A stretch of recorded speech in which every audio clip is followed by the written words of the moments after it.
यह कहानी है चार भाभीियों की एक काली ननद। गांव के पहाड़ी छोर पर स्थित शिवराम जी का परिवार अपने आपसी प्रेम, आदर और एकता के लिए प्रसिद्ध था। शिवराम जी के 4 बेटे थे और सभी की शादियां हो चुकी थी। चारों बहुएं समझदार, संस्कारी और परिवार को जोड़कर रखने वाली थी। बड़ी भाभी का नाम गौरी था और वे परिवार की सबसे बड़ी और सबसे जिम्मेदार थी। उनके पति शिवराम जी के बड़े बेटे परिवार के खेत, बाड़ी और व्यापार का काम संभालते थे। बाकी 3 भाभीियों के नाम सविता, लक्ष्मी, मीनाक्षी थे। परिवार की एक छोटी ननद थी जिसका नाम काली था। काली का असली नाम सुलोचना था, लेकिन उसका रंग गहरा सांवला होने के कारण घर के लोग प्यार से उसे काली कहते थे। हालांकि यह नाम उसे कभी कभी चुभता था, लेकिन वह अपने स्वभाव में बेहद सरल और सच्ची थी, इसलिए उसने इसे अपने दिल पर कभी ज्यादा बोझ नहीं बनने दिया। परिवार के बाकी लोग उसकी मासूमियत और उसकी मदद करने की प्रवृत्ति की सराहना करते थे, लेकिन कुछ लोग अक्सर उसके रंग को लेकर चुटकियां लेते थे। काली के साथ भले ही घर के सदस्य मजाक करते थे, लेकिन उसकी भाभी गौरी उसे हमेशा समझाती रहती कि असली सुंदरता आत्मा में होती है, ना कि बाहरी रंग रूप में। गौरी भाभी ने उसे हर कदम पर हिम्मत और आत्मविश्वास दिलाया ताकि वह समाज के ताने बाने और टिप्पणियों से कमजोर ना पड़े।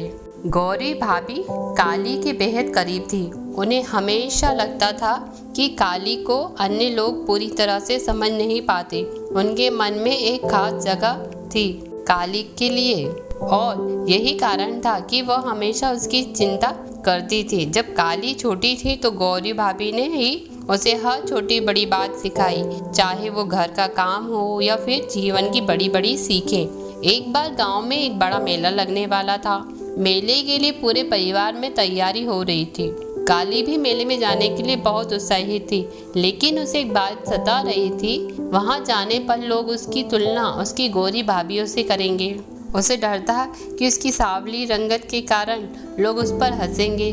उसने ये बात किसी से नहीं कही, लेकिन उसका चेहरा सब कुछ बयान कर रहा था। गौरी भाभी ने उसकी परेशानी भांप ली और उसे अपने पास बुलाया।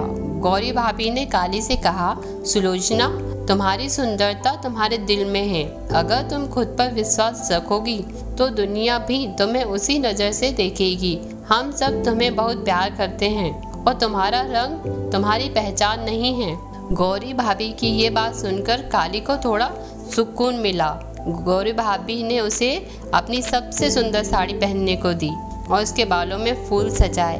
काली उस दिन बेहद खूबसूरत लग रही थी और उसकी आत्मा की चमक उसके चेहरे पर साफ दिखाई दे रही थी। समाज और चुनौतियाँ गौरी भाभी की देखरेख और प्यार के बावजूद समाज की कड़वी बातें कभी कभी काली के दिल को चोट पहुंचाती थी।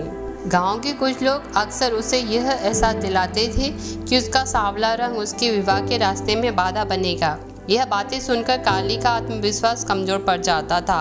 एक दिन गांव में एक रिश्तेदार आया जो शिवराम जी के भाई थे।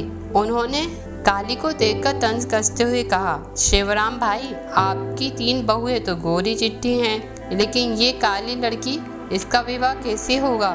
शिवराम जी ने उनकी बात का कोई जवाब नहीं दिया, लेकिन काली के दिल को यह बात बहुत गहराई तक चोट पहुंचा गई।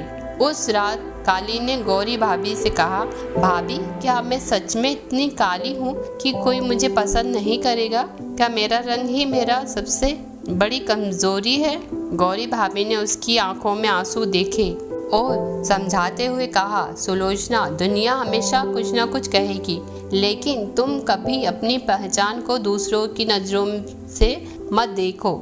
तुम्हारी आत्मा की सुंदरता सबसे कीमती है। तुम जैसी हो वैसी ही सबसे अनमोल हो।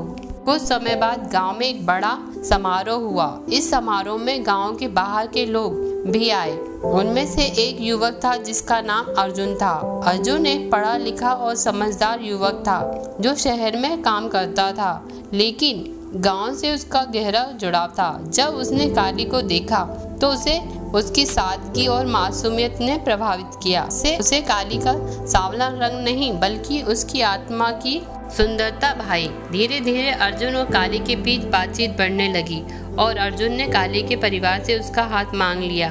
जब अर्जुन के परिवार ने काली की शादी की बात सुनी तो कुछ लोग उसके सांवले रंग को लेकर चिंतित हुए, लेकिन अर्जुन ने स्पष्ट रूप से कहा, मुझे काली का रंग नहीं, उसकी सादगी और उसका दिल पसंद है। मैं उसकी आंतरिक सुंदरता को समझता हूँ और मैं उसी से शादी करूँगा।